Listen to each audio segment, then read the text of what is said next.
Bisa langsung mulai aja, dari kelompok Dwi sama Rizal, silakan boleh langsung share screen aja.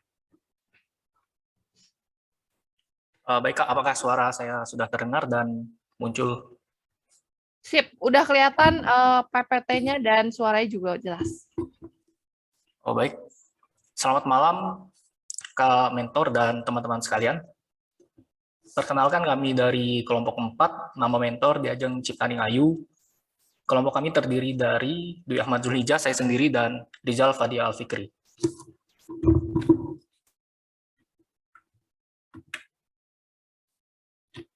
Pada presentasi kali ini kami akan mempresentasikan final project dari Accelerated Class Machine Learning yang terdiri dari outline, yang pertama latar belakang, kemudian eksplorasi data dan visualisasi, kemudian modeling, dan terakhir adalah kesimpulan.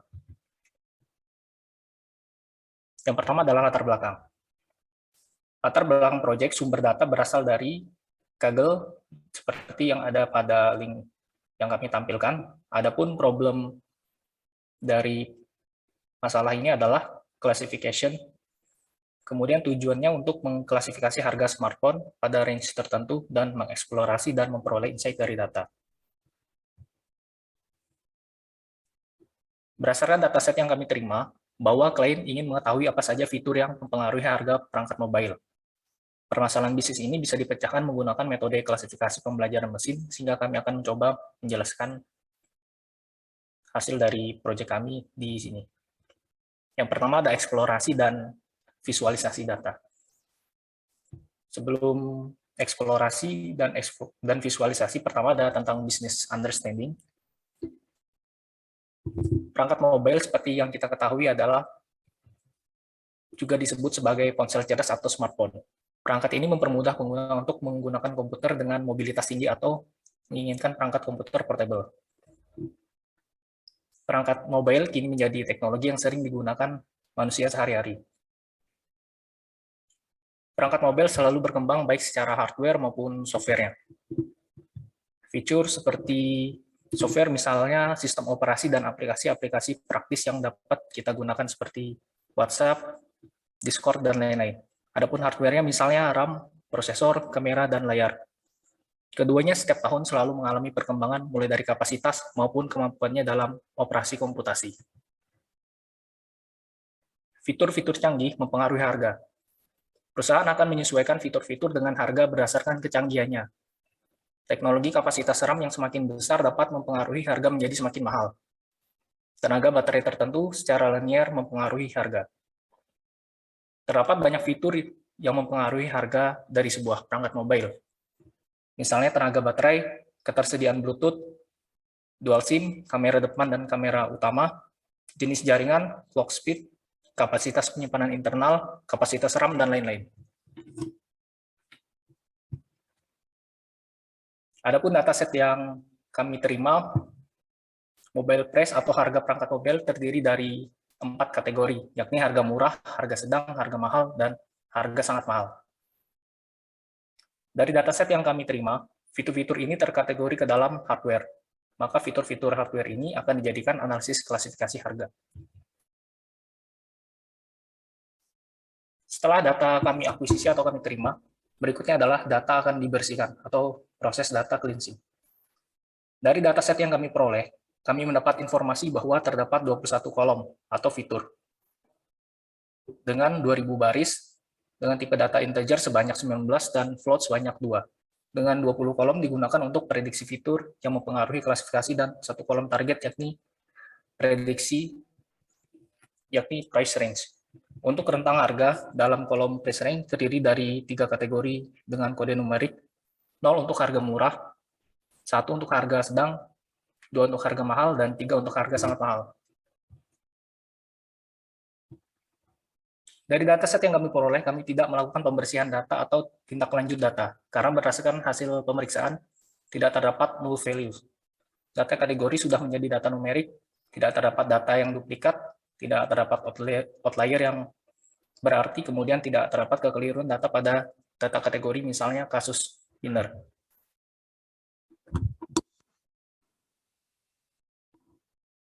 Berikut adalah cuplikan dari distribusi data menggunakan histogram. Dari masing-masing plot visual histogram, nampak bahwa tidak terdapat outlier di mana tidak ada bentuk yang berbeda dan berada di luar rentang normal. Tidak terdapat kekeliruan data pada kolom numerik, misalnya pada kasus 3G yang tidak terdapat nilai selain 0 dan 1.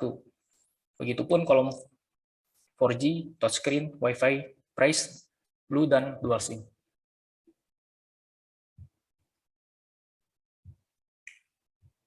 Kemudian pada kolom price range atau kolom target, datanya semua imbang sebesar 500 pada masing-masing kategori, yaitu harga murah, sedang, mahal, dan harga sangat mahal. Berikut adalah koefisien korelasi yang tergambar dalam heatmap, di mana di sini nampak yang mempengaruhi harga itu paling utama adalah RAM. Kemudian ada battery power sebesar 0,2. Dari hasil eksplorasi ini, kami memperoleh beberapa insight.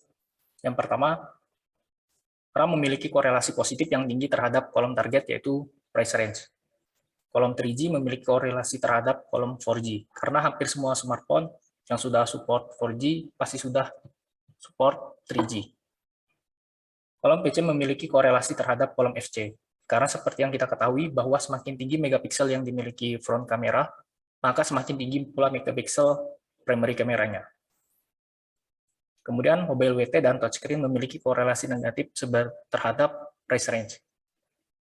Yang terakhir, touchscreen tidak mempengaruhi price range, kemudian data ini diambil dari data saat teknologi touchscreen belum mengalami tren. Sehingga kami memiliki kesimpulan lain dari insight ini tentang fakta yang menarik bahwa touchscreen tidak mempengaruhi price range. Kemungkinan data ini diambil saat teknologi touchscreen belum mengalami tren. Berikut adalah koefisien korelasi menunjukkan fitur RAM memiliki korelasi besar dengan price range, dengan fitur mobil WT dan touchscreen tidak memiliki korelasi positif.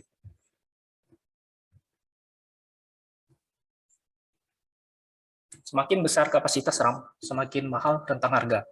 Harga RAM berkapasitas 3.500 sudah menyentuh harga rentang berkategori 3 atau harga mahal, harga sangat mahal. Begitupun saat RAM berkapasitas 1.000 menyentuh rentang harga berkisaran 0 atau sangat murah. Adapun untuk tenaga baterai dan rentang harga, semakin tinggi harga, battery power juga semakin tinggi. Namun untuk rentang antara 1.200 ke 1.250 memiliki kecenderungan mempengaruhi harga yang sama, yakni harga menengah dan harga mahal.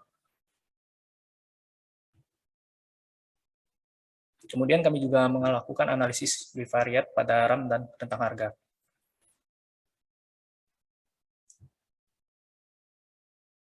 Serta analisis multivariat pada RAM dan tenaga baterai terhadap rentang harga.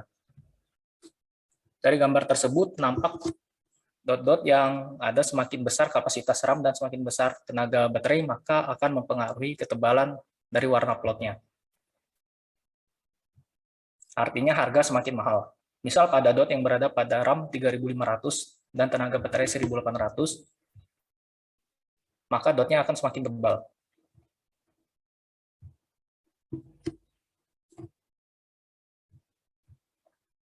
Kemudian ada analisis multivariat dimensi layar terhadap rentang harga. Ada insight menarik yang kami temukan di sini, yaitu pada gambar nampak seperti titik-titik terpotong. Artinya dimensi layar memiliki rasio perbandingan. Misal tinggi 700 dan lebar 800. Sehingga pada visualisasi ini tampak seperti ini. Tampak seperti terpotong. Demikianlah eksplorasi data analisis. Berikutnya adalah modeling yang akan dilanjutkan oleh Saudara Rizal.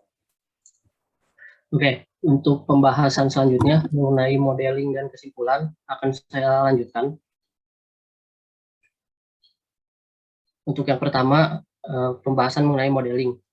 Nah, dimulai dari normalisasi data. Normalisasi data yang kami gunakan itu menggunakan standar scalar Nah, fitur-fitur yang dinormalisasi menggunakan standar scalar itu berupa fitur baterai power, internal memory, mobile width, PX height, PX width, dan RAM. Lalu untuk pembagian datanya sendiri, kami menggunakan rasio 7:3, yang artinya 70% dari 2000 dataset untuk data latih dan 30%-nya untuk data tes, yang apabila dijumlahkan sebesar 1.400 untuk data latih dan 600 untuk data tes. Nah, pada rantai split ini kami akan menerapkan kepada dua jenis data, yakni data yang sudah dinormalisasi bisa ke pinggir ke sebelumnya. Nah, kami menerapkan dua jenis data, yakni data yang sudah dinormalisasi dan data yang tidak dinormalisasi. Nah, untuk perlakuannya sama terhadap pembagian data rantai splitnya.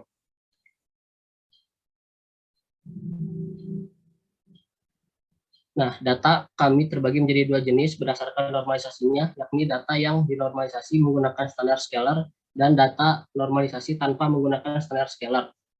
Nah, pembagian ini digunakan untuk tiap-tiap model untuk melihat model mana dan jenis data apa yang optimal digunakan untuk klasifikasi.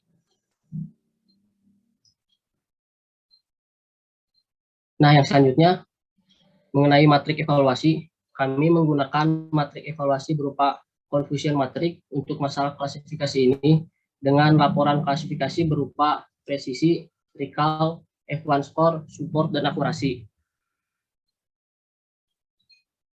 Nah, untuk yang selanjutnya itu model yang kami gunakan. Kami di sini tidak menggunakan hanya satu model, melainkan kami menggunakan total 9 model. Yang pertama logistic regression, naive Bayes, lalu KNN, lalu decision tree, random forest, SVM, ada boost classifier, gradient boosting classifier, dan yang terakhir XGB classifier. Nah, yang selanjutnya itu upaya menambah akurasi model. Yang pertama normalisasi dan tanpa normalisasi. Nah, untuk membuat perbandingan akurasi dengan normalisasi dan tanpa normalisasi, untuk beberapa model tidak ada perbedaan seperti naive Bayes. Lalu ada pula model yang drastis berubah akurasinya seperti KNN. Lalu yang terakhir ada model yang meningkat akurasinya apabila dinormalisasi. Dan yang selanjutnya itu KNN. Nah, KNN itu kami menggunakan elbow method. Nah, elbow method ini digunakan untuk mencari jumlah tetangga terdekat. Nah, ketika kami menggunakan elbow method ini menunjukkan nilai optimal pada grafik sebanyak 8 untuk tetangga terdekatnya. Nah, untuk model final untuk prediksinya, berdasarkan model yang sudah diketahui akurasinya, model dengan data yang sudah dinormalisasi, yakni SVM, memiliki tingkat akurasi tertinggi sebesar 95,5. Lalu model dengan data yang sudah dinormalisasi, yakni KNN, memiliki akurasi terendah sebesar 31,5%. Dan yang terakhir, model dengan data yang sudah dinormalisasi, yakni XGB boost, berada pada urutan kelima dengan akurasi sebesar 84,5%. Nah, yang selanjutnya pembahasan mengenai overfitting dan underfitting pada model terpilih, yakni SVM. Nah, untuk masalah overfitting dapat dilihat dari perbandingan nilai recall-nya untuk kelas 0 sampai 3 tidak terlalu jauh, dan juga tidak ada nilai yang 1 artinya sempurna, dan rentang akurasi dari data train terhadap data tes itu tidak terlalu jauh. Lalu untuk masalah underfitting, model ini tidak termasuk underfitting karena akurasi data tesnya itu tinggi. Nah, untuk model final untuk prediksinya, model final yang digunakan untuk prediksi adalah SVM karena model ini memiliki akurasi tertinggi pada data tes sebesar 94,5%. Selain itu, nilai recall pada SVM itu yang tertinggi dibanding dengan model lain. Dan model ini tidak mengalami overfit. Karena nilai recall-nya tertinggi, yang artinya tingkat keberhasilan model dalam memprediksi data itu menjadi yang tertinggi.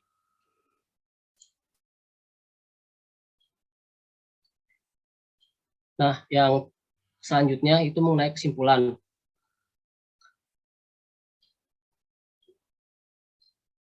Yang pertama itu interest insight yang kami dapatkan ketika kami membuat model ini. Yang pertama itu faktor yang paling mempengaruhi price range dari sebuah smartphone adalah RAM dan baterai power. Karena semakin besar RAM dan baterai power, maka price range-nya juga akan semakin tinggi. Namun fitur yang paling berpengaruh terhadap price range itu adalah RAM. Yang selanjutnya rekomendasi. Nah, apabila hendak membeli smartphone yang harganya murah, maka pilihlah smartphone yang memiliki kapasitas RAM yang sedikit. Begitu pula sebaliknya, apabila hendak membeli smartphone yang memiliki harga mahal, maka pilihlah smartphone yang memiliki kapasitas RAM yang besar. Lalu dari model yang kami buat, kami merekomendasikan untuk menggunakan SVM dengan normalisasi karena akurasinya mencapai 94%.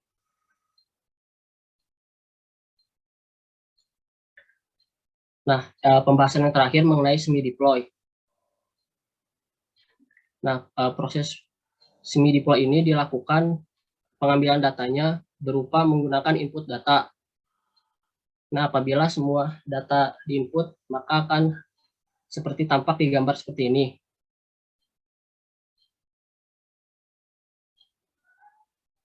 Nah, ketika data-data tersebut sudah berhasil diambil, maka kita bisa melakukan sebuah prediksi. Nah, untuk contoh data yang tadi, hasil prediksinya itu mobile tergolong dalam kategori menengah, yang artinya menunjukkan kode 2.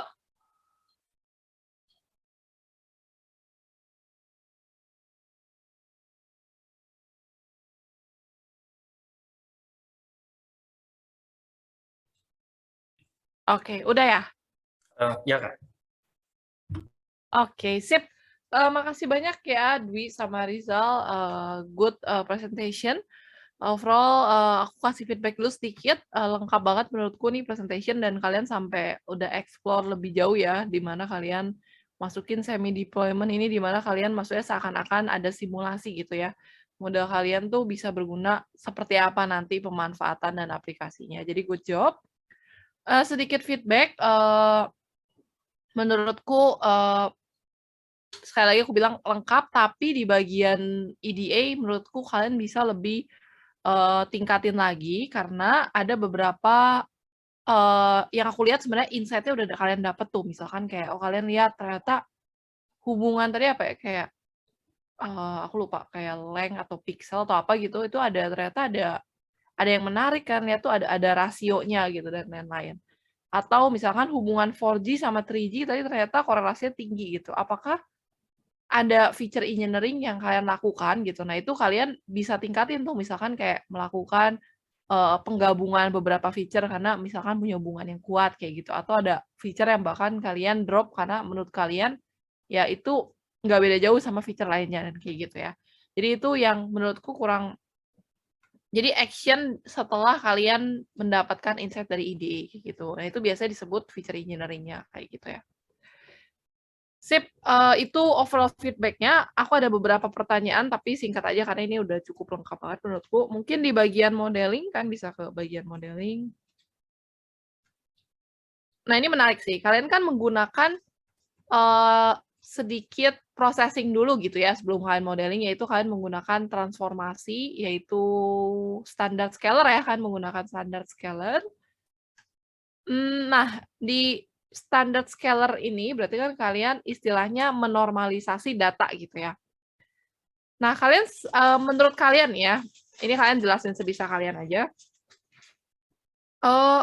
Normalisasi data itu dibutuhkan nggak sih untuk semua model yang kalian mau coba, atau hanya beberapa model yang sebenarnya butuh normalisasi data, dan tujuannya untuk apa sih sebenarnya normalisasi ini gitu?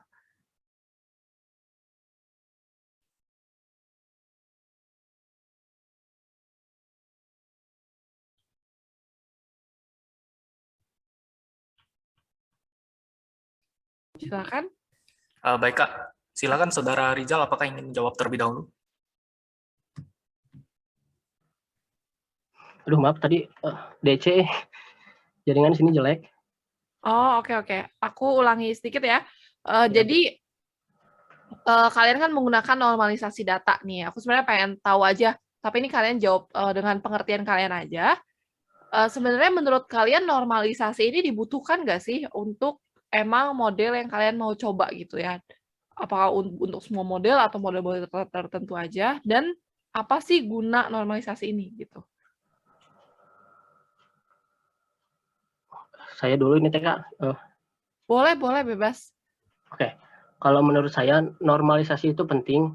Kenapa? Karena tujuannya itu untuk mengubah data dari range tertentu sampai range tertentu gitu. Jadi apabila ada data yang nilainya terlalu tinggi, contohnya mungkin kalau kayak gaji mungkin ya, range-nya itu kan jutaan, sedangkan mungkin jumlah anak itu kan mungkin satuan gitu, nggak sampai 10. Nah, kalau nggak dinormalisasi, seakan-akan data yang kecil itu nggak berarti apa-apa gitu, Kak. Jadi mau ada atau enggak pun nggak berpengaruh data yang range yang kecil itu. Jadi untuk itulah normalisasi diperlukan untuk mengubah atau bisa dikatakan untuk menyamaratakan sebuah nilai. Gitu sih, Kak. Oke. Notat dari Dwi, mau ada tambahan dari Mas Dwi? Ya baik, kalau dari saya sendiri sih normalisasi sama seperti yang sudah disebutkan Rizal, yaitu untuk membuat data itu menjadi standar gitu. Jadi memiliki rentang yang sama, tidak jauh berbeda. Karena dalam proses modeling nanti akan perhitungannya itu apabila datanya rentang yang sangat berbeda akan mempengaruhi dari hasil perhitungan, Kak. Oke. Juga akan mempengaruhi akurasi dari sebuah model gitu, Kak. Oke, sip. Thank you. Next-nya pertanyaan selanjutnya tentang model itu sendiri. Bisa next ke yang modeling. Nah, kalian kan menggunakan lumayan banyak model ya di sini. Sebenarnya aku nggak akan nanyain sih kalian satu-satu pakai apa, cuma pengen tahu aja. Aku kasih contoh. Ini sebenarnya kan kita bisa kelompokin ya kurang lebih. Yan Bayes itu model yang paling simple gitu ya. Nah, aku pengen tahu kira-kira perbedaan apa menurut kalian perbedaan antara grup 1 itu aku grupin KNN sama SVM gitu. Sama model yang tree base gitu. Tree base itu decision tree, random forest, ada boost, gradient boosting, SGB itu semua tree base gitu. Apa sih bedanya KNN sama decision tree gitu ini gitu sih. Ada tahu gak kira-kira? Baik, mungkin saya dulu ya yang jawab, Kak. Boleh. Kalau sepengetahuan saya tadi KNN sama decision tree ya, Kak? Oh ya, yang pertama itu KNN. Kalau KNN itu kan klasifikasi berdasarkan dari titik atau tetangga terdekatnya. Jadi apabila data itu ditampakkan di sebuah grafik, nah titik-titiknya itu yang apabila kita menentukan titik K atau pusat dari KNN, nah dari klasifikasi KNN itu menghitung berdasarkan tetangga terdekat yang kita inginkan. Misalnya K-nya adalah sebesar 8. Artinya 8 tetangga terdekat itu akan terklasifikasi yang sama dengan yang K, begitu. Kemudian untuk decision tree itu, dari data itu akan diproses secara berurutan atau secara sistematis berdasarkan seperti pohon, seperti diagram diagram organisasi gitu, seperti pohon, sehingga dari situ data akan diproses, akan lebih mendekati kemana, misalnya pohon biner misalnya. Nah itu apakah data itu akan tergolong ke dalam cabang tertentu, apabila tidak dia akan pergi ke cabang lainnya. Begitu hingga kita mengetahui klasifikasi dari data tersebut. Begitu dari saya. Silakan Saudara Rizal apabila ingin menambahi. Oke, mungkin saya tambahin aja gitu ya.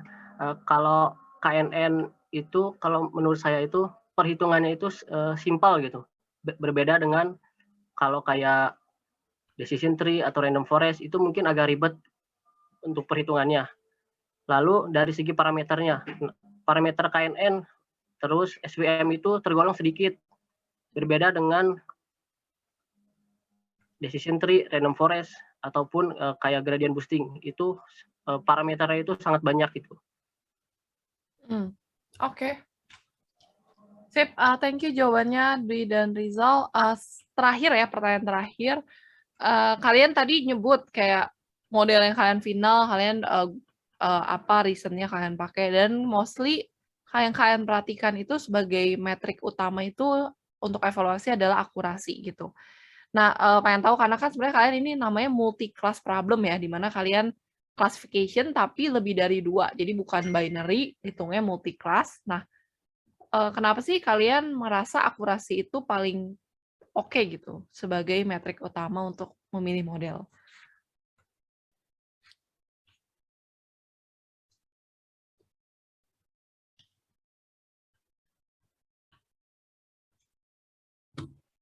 Baik, silakan Rizal dulu, apabila ingin duluan. Oke, mungkin kalau kami menggunakan nilai akurasi sebagai patokan utama itu mungkin berdasarkan ya tingkat keberhasilan model gitu. Jadi bisa dikatakan tingkat keberhasilan model untuk memprediksi sebuah data yang baru itu ada persenannya gitu, Kak.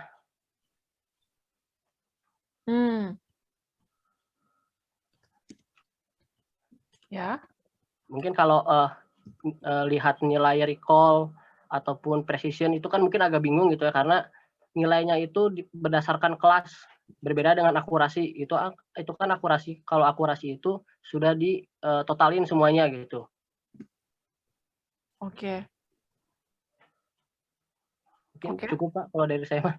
Ya, sip. Baik, saya ingin menambahkan dari Rizal tadi, Kak. Benar kata Rizal tadi, dari penambahan atau total kejadian gitu, atau keberhasilan dari sebuah model. Kalau saya ingin menganalogikan, mungkin akurasi itu seperti seseorang yang ingin memprediksi apakah dosen itu setiap hari Selasa ini tersedia untuk bimbingan skripsi misalnya. Nah, kita bandingkan antara 2 orang. Nah, yang A berkata hari Selasa, ternyata tidak datang dosennya. Nah, sementara yang B bilang hari Selasa itu tidak datang dan hari Rabu itu datang, dan benar, ternyata hari Rabu dosennya datang. Nah, berdasarkan dari orang A dan B itu memiliki akurasi yang tinggi dalam prediksinya. Mungkin itu contoh analogi sederhana dan alasan juga mengapa kami menggunakan akurasi. Karena akurasi ini juga bisa untuk multi-class dan tidak hanya kasus binary. Karena udah mencakup seberapa berhasil seseorang atau model itu menebak atau memprediksi sesuatu. Begitu, Kak. Oke, sip. Noted, thank you sekali lagi ya. Dari aku segitu aja pertanyaannya. Makasih banyak Dwi sama Rizal. Overall good job banget. Semoga dengan adanya project ini kalian jadi tentu ningkatin skill kalian. Juga ini bisa jadi salah satu ya project kalian atau portfolio kalian gitu. Good job. Sip, thank you.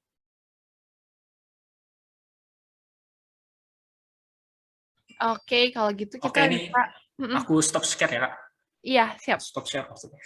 Thank you ya, Kak. Oke. Terima kasih, Kak, dan teman-teman sekalian yang sudah memperhatikan presentasi kami. Selamat malam. Ya, sip. Oke, sip. Makasih banyak Dwi sama Rizal. Nah, sekarang kita bisa lanjut ya ke next kelompoknya. Ada yang mau